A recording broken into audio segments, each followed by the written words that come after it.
From the studios in San Diego, California, this is Frank Fired Up here on the Mixed Up Sports Network, coming to you live here on this Tuesday, January 10th, 2017, as we get set to go today after a very entertaining, to say the least, national championship game, as well as an interesting press conference by the New York Giants general manager Jerry Reese, and that's where we're going to begin today with the post-mortem for the 2016 New York Giants. Now, if you're a Giants fan like myself, this is a year where you would have to say that the Giants overachieved. You didn't know what to expect. Overall, they overachieved. There were a couple places where they definitely uh, underachieved. There were places where they definitely overachieved. There were places where they hit the mark. Um, an 11-5 record with this team, with a first-time head coach. You would have to say overall it was a successful year to make it to the playoffs, to have an 11-5 year, to be the only team to beat the Dallas Cowboys this year. And I don't want to hear that the Eagles did. The Eagles faced the second team for the Cowboys. The Giants played the first. Okay. This was a year for the Giants that will go down as one of the better ones. It's their first 11 win season since the year after Super Bowl 42. And again, under a first time head coach, this is a very successful year. This year is a failure on offense. Clearly and easily a failure on offense. Manning did not play as well as you would have hoped. They had no running game whatsoever. Their offensive line was next to non existent. This was a very bad offensive year for the Giants, but if you look at it from a defensive standpoint, this was a very successful year. And it showed that spending the money, going out there, spending the money the way the Giants did on Janoris Jenkins, who was one of the best shutdown corners in the league, on Olivier Vernon, who was one of the better pass rushers, it shows. It works. You can do very, very well in the free agency grabbing players. It doesn't all have to be done through the draft, and the Giants proved that this year. Now they are going to have a couple of questions to answer. They do have, what is it? They have Hankins. Um,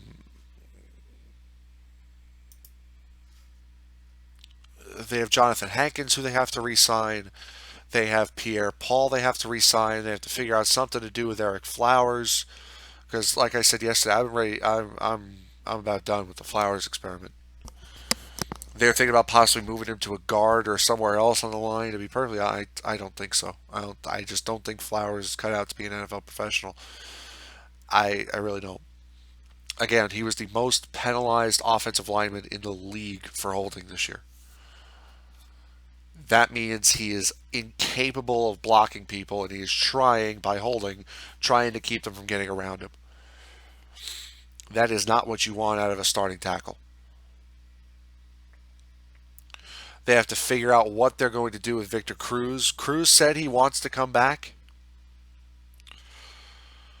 He said on Francesa today, I believe, he wants to come back, but he is mentally prepared to leave if that is the case. And to be perfectly honest, I don't see. I mean, if you're really looking at Lewis, or if you're looking at King, I mean, what are you looking at as far as a number three wide receiver? This is a number three wide receiver who I'm sure is going to be willing to take a pay cut to play here, because he is, again, he called the team a family. He said he wants to come back to the Giants family next year. You could tell he's tight with Shepard. You could tell he's tight with Beckham. You could tell he's tight with that team. The question now is, of course, do they want him back? And how much of a pay cut will he take to come back? Is definitely the question. But of the things that Jerry Reese did say that were positive, he did say one thing that kind of confused me. And that was the fact that the Giants have to start looking at life after Eli Manning. I do not disagree with the statement. The statement itself is a proper thing to say. My issue with that statement is the timing. You have Eli Manning coming off of, without a doubt, the best game he has played all year long visually. I mean, we've talked so much this week about, and you've heard so much this week about optics on how it looks when it comes to the boat, when it comes to the receivers on the boat. You can't tell me optics matter then, but they don't matter when it comes to Eli Manning.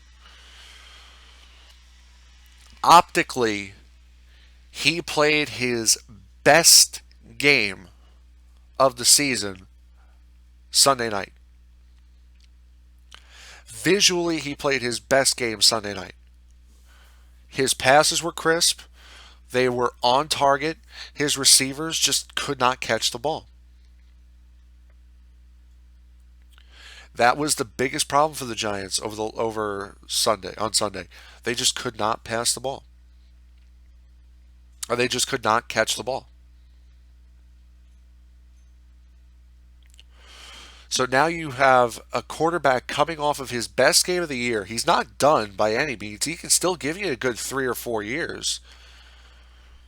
But to say after, and I'm talking a day after a first round playoff, a wild card round playoff exit, your quarterback's best game of the year, one of your receivers' worst games of the year, a bad night on special teams, and a bad fourth quarter on defense, you're going to come out and say, yeah, I think it's time we start looking at life after Eli Manning.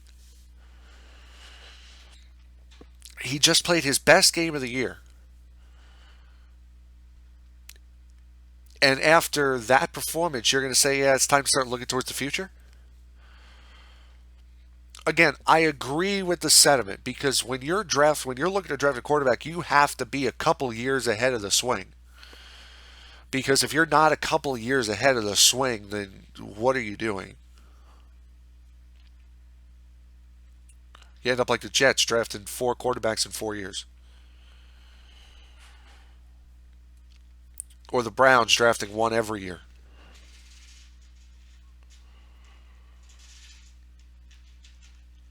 You have to be looking ahead, and I agree with the sentiment that you have to be looking ahead.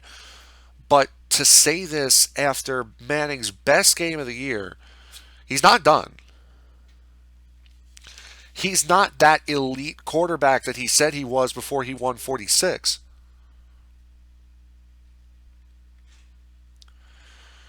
He never has been an MVP caliber player as far as league MVP. He's never been that kind of player.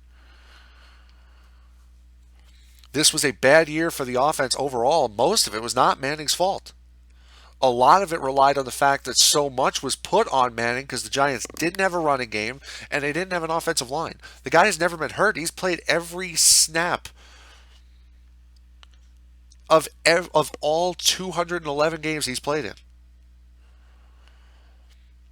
He has played every snap of his career. The man has never been hurt.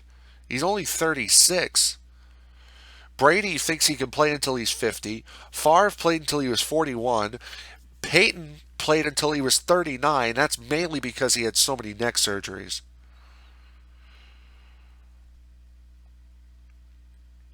Drew Brees is 38. He led the league in passing this year, so he's not old. There is enough evidence out there, and there's enough recent evidence out there to point to the fact that Manning is not at 36. Eli is not too old to play the position. He's not.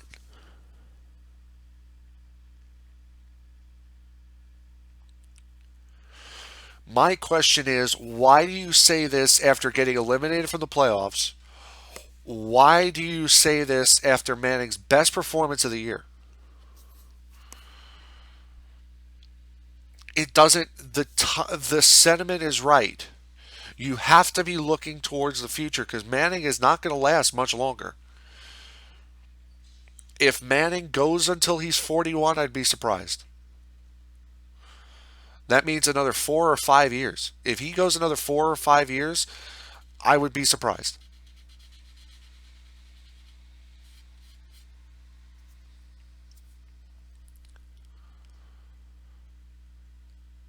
My question is, why now? Why do you say this now? What is the point of saying it when you say it? What is the point of saying it the day after you get eliminated from the playoffs? Manning's a lifer, period. He is like Phil Simms. He is a lifer. He will never play for another team that is not the New York Giants. He will not play for another team that is not the New York Giants. He is a lifer.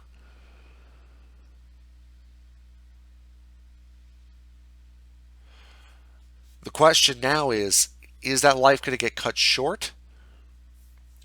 Or are they going to let him play his career out?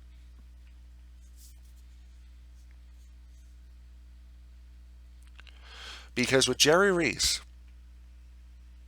saying what he said, I don't know what Reese is seeing that we're not. He's still making the reads that he's supposed to make. He's managing the games well. He hasn't gotten hurt. He's getting hit, but he's not getting hurt.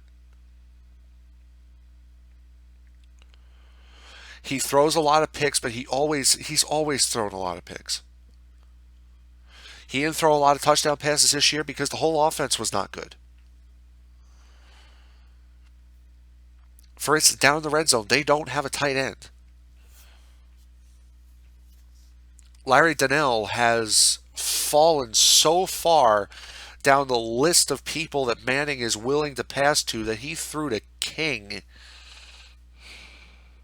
before he threw to Donnell.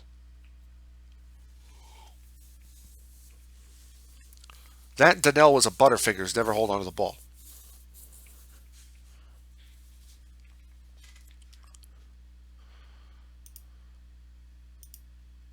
What he's saying makes sense. The timing of it does not. There are quarterbacks out there that are going to be coming out maybe a year or so before Manning's ready to go. I can't see USC. I can't see Darnold staying past his sophomore year, to be perfectly honest.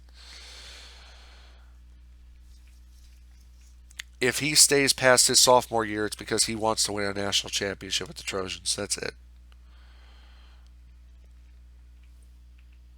That's the only reason why. I can't see any other way. I can't see any other reason.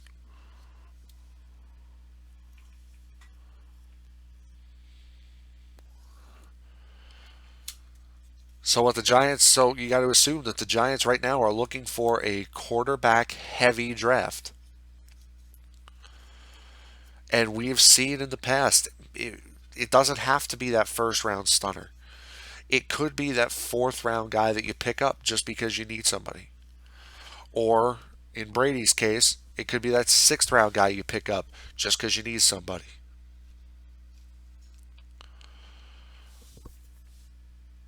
Is it likely that the Giants are going to get a Brady? God, no, it's not.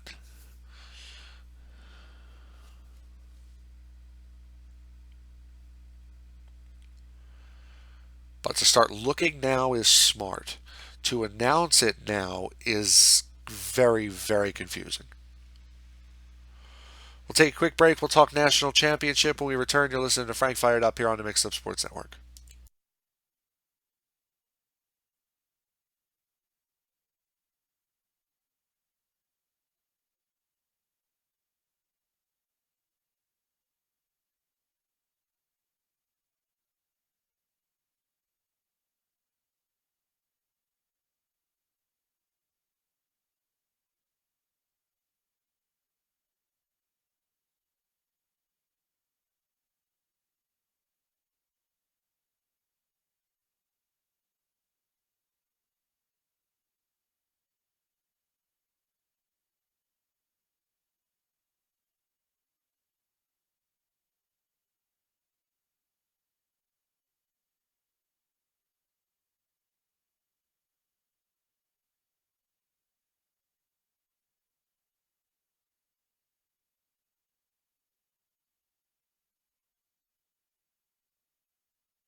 All right, we're back. You're listening to Frank Fired Up here on the Mixed Up Sports Network. Just a couple things really quick on baseball.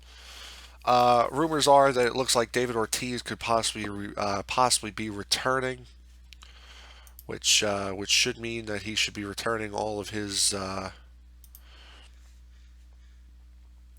gifts that he got. Also, if you are looking at spring training already, what is it, like 94 days or something like that until opening day? The Mets will send pitchers and catchers down to Port St. Lucie on Tuesday, February 14th. The Yankees will send their pitchers and catchers to Tampa on Wednesday, February 15th. Both teams will have their full teams there on Sunday, February 19th. So, pitchers and catchers for the Mets report on the 14th. The Yankees report on the 15th. Full teams for both the Mets and the Yankees report on Sunday, the 19th. Um, the earliest teams to report are the 15th for pitchers and catchers. The last team to report will be the Dodgers and the Nationals. Those will be the last two teams to report. Those two teams will report on the 16th for pitchers and catchers. And the last team to report to full squad will be the Texas Rangers. They report on Tuesday, February 21st. And so do the Dodgers. Dodgers report on the 21st also. So there are your baseball pitchers and catcher workouts. Dates, and really that's about it for going off of baseball right now. But right now, we'll just kind of put a bow tie on the Giants season. We'll put a bow tie on that. We may have Crucia on tomorrow, which will undo the bow tie a little bit and open up a can of worms. But other than that, we'll put to rest the Giants season right now. Just to give a grade, and this is something we didn't do with the Jets, but I think you can pretty much figure out what the grade would be. For the Giants, I would say the overall season was a B. Um, for the fact of you made it 5-1, you were the only team to beat the Cowboys. 11-5, sorry, you were the only team to beat the Cowboys. First year head coach got to the playoffs. I'd say that's a B season. I think if you would have won and played Dallas in the divisional round, I think then you're talking about possibly an A season. Um, but you'll give it a B. I'll say it was a solid B season. For McAdoo, I would say it's a B season for McAdoo, and the reason why I would say it's a B season for McAdoo is because McAdoo is an offensive minded coach, and the offense this year was horrendous. Defense was good. Special teams for the most part was very good. His coaching was good. He had some questionable play calls here and there, especially during the wild card game where the Giants got very predictable in the second half. Um, and again, that all comes with learning. Also, team discipline that knocked him down a little bit. I would give him a B for the season. Giants offense, give him a C. I would give them a C. This offense had so much trouble scoring all year long. Um, Receivers dropping passes, no offensive line, no running game, quarterback throwing interceptions he shouldn't be throwing this late in his career. I mean, it was just a bad year for the offense. The reason why it's not a D is because the offense actually found ways to win games this year. Defense obviously would get an A. I mean, the secondary was incredible this year. Uh, the linebackers were solid. The defensive line has to improve, but they are good. It is a good, very good defensive line. Uh, I mean, they won so many games for the Giants, and that was a point where they had lost so many games last year. Last minutes, fourth quarter, you have those big letdowns like you had last year. They didn't have those this year, and a lot of that was because this defense was so doggone good, especially against Dallas. They were just so doggone good this year. Second in points allowed. So I mean, you know you're doing something right. Um, so I mean, like I said, overall, I give the season a B for the Giants. First year head coach did a solid job. The offense was horrendous all season, and the defense was exceptional. So that'll put the bow tie on the Giants season. And now we move to college for the national championship game, which was played last night. Clemson, Alabama 2.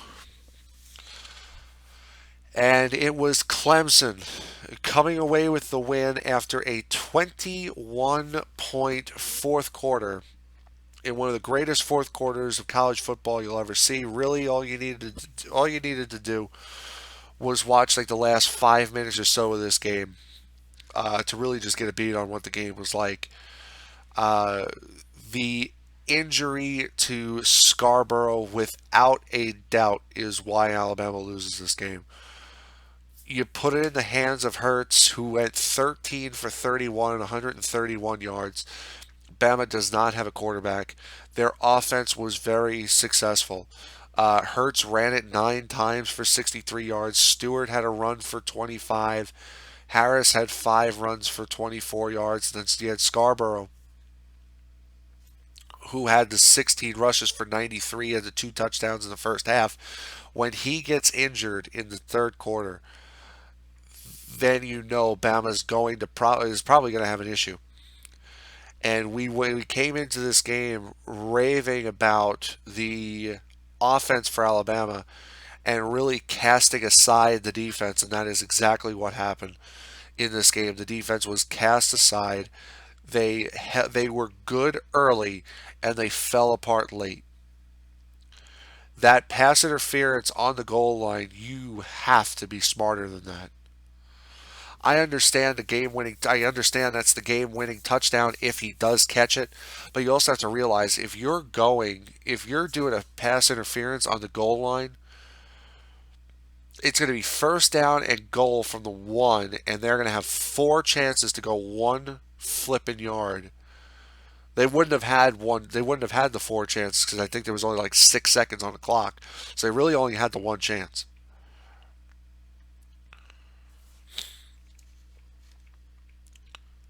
Renfro with 2 touchdown catches. Clemson, just to show, and this is definitely where the game was won for Clemson, was Deshaun Watson, who proved why he's more likely not going to be the number 1 pick in the draft this year. 36 for 56, 420 yards, and 3 touchdowns. He had 4 receivers. Four. Leggett, Kane, Williams, and Renfro all had 92 yards or more. Leggett had 95, Kane and Williams had 94, Renfro had 92. 4 receivers in the 90-yard range. 4 of them. Flip that over to Alabama. Bama had Howard, who had a bucko 6, and then Ridley, who had 36. Ridley was their second receiver. But for Alabama, it was their running game that dominated. It was their running game that put them ahead. They did not get any defensive scores, which has been something that Bama has relied on all season. Their defense did not show up to play last night. The passing game wasn't there for Alabama. The running game was, and when Scarborough goes down, Bama cannot move the ball at all. Scarborough going down was the end of the game for Alabama. And congratulations to Clemson. I mean, this was an incredible, incredible game. It really was. It was an absolutely incredible game. To go down by 3 points with what was it, like 2 minutes or so left, And that's a big game. And to come back and win with 1 second left. You had Williams, who had a couple of big catches. Renfro had a couple of big catches as well. Legit had a couple of big ones. Kane had one for 43.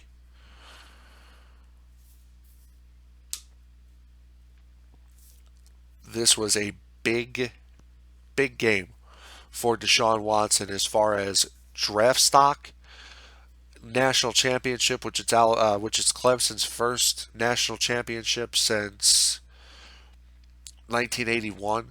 It's the first time Clemson's beat Alabama since 1905. It's the first time that Bama has lost in the having a lead by leading by 10 or more going into the fourth quarter under Nick Saban.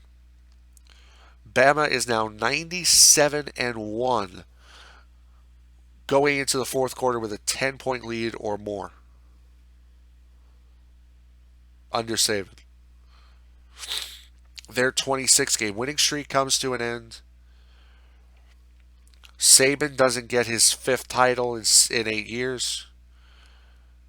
Doesn't get his sixth overall.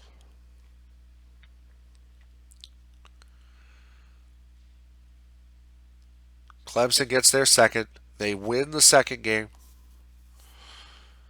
And now really expect them to fall down the preseason polls for next year.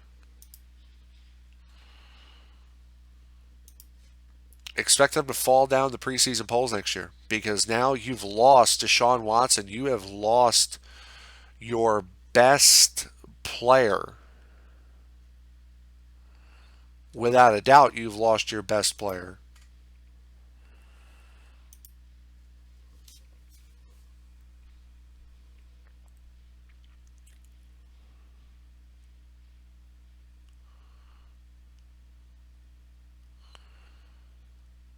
And now expect the top 25. I don't think Clemson will probably be in the top 10.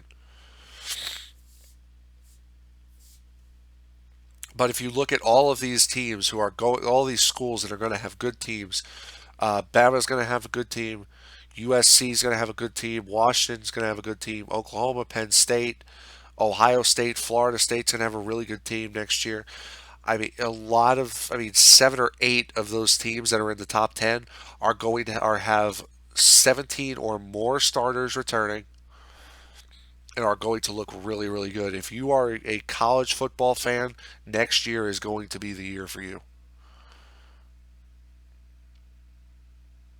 Wrap up the program. We return to listen to Frank Fired Up here on the Mixed Up Sports Network. Don't go away.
All right, we're back. You're listening to Frank Fired Up here on the Mixed Up Sports Network. Getting ready to wrap up the program.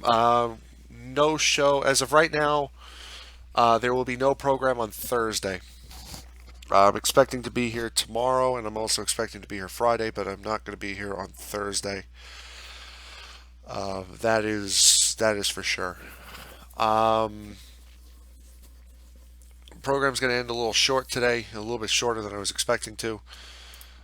Just going through right now. I believe yep, the NHL All-Star rosters have been revealed.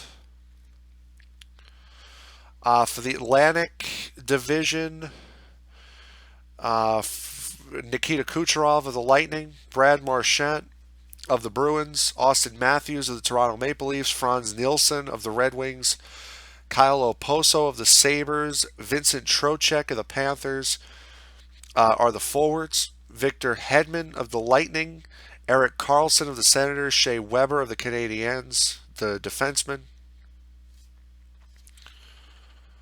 and the goaltenders, Carey Price of the Montreal Canadiens. He's going to captain the Atlantic Division team, and Tuukka Rask of the Boston Bruins.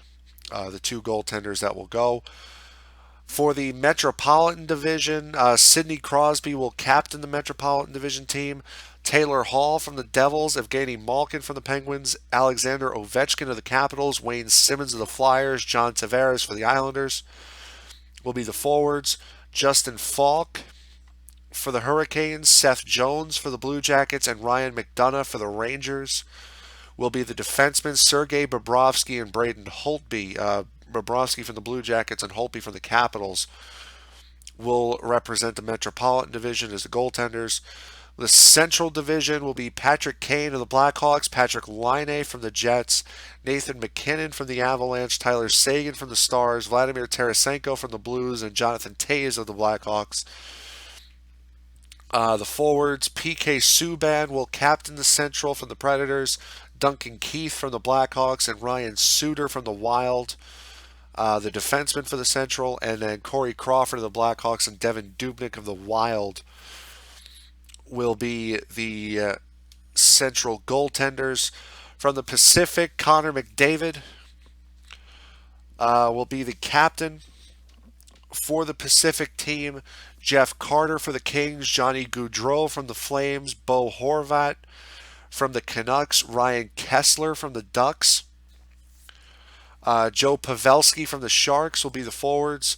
Brent Burns from the Sharks, Drew Doughty from the Kings, and Cam Fowler from the Ducks will be the defenseman for the Pacific, and Sharks goaltender Martin Jones and Mike Smith from the Coyotes will be the goaltenders for the Pacific division. So you have John Tavares going again. You have Ryan McDonough going for the Rangers. Lundqvist off of the roster. Really, you have the entire 2015-16 Islanders first line. Nilsson, Tavares, and Oposo in the All-Star game. Tavares and Oposo, I'm sure. Nilsson and Oposo, I'm sure, will find a little bit of chemistry.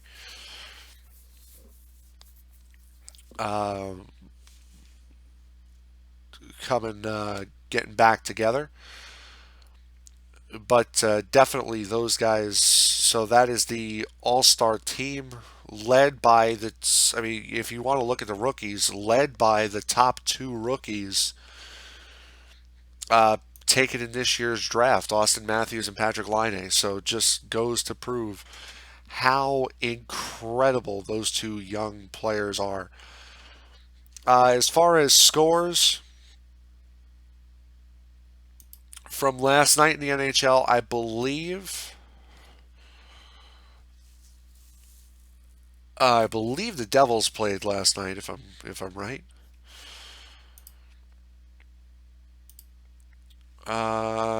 Yes, the Devils lost to the Panthers last night, 3-0. That leaves no New York area games today. Yeah, nothing today, and then the Islanders play the Panthers tomorrow. That game on MSG Plus. To the NBA, really quick again, the Rangers don't play, I believe, until like Friday or Saturday. To the NBA, the Knicks lose to the Pelicans last night, 110 to 96. This after Derrick Rose just up and left New York. Apparently, what happened was he had a family emergency, went back to Chicago, really without telling anyone, just up and left. Called the team late last night to apologize. Called some of the players late last night. Called some early this morning to apologize. Met with the media after practice today and said that it was a family emergency. He felt as though he had to get back home. And so that's what he did. He went back home. So that's what happened with Rose. He fully expects to be on the court tomorrow night. Whether or not Hornacek's going to do anything is still up in the air. But Rose is 100% healthy. He just up and left the team last night before the game against the Pelicans due to a family issue. So that is why he did not play last night. Tonight, however, you do have a little bit of basketball, mostly coming from the Atlanta Hawks as they play the Brooklyn Nets this evening. Hawks come into this game at 21 and 16. The Nets come into this game at 8 and 28. Tonight, that game will be on Yes at 7:30 p.m. Eastern Time. The Knicks, however, the Knicks tomorrow night will take on the Philadelphia 76ers. So you got that to look forward to tomorrow night. Should be a nice little welcome back game for Derrick Rose. I'm sure he probably won't have to work all that hard. So with that, we will end the program today. Thank you very, very much for listening, and I will see you guys tomorrow.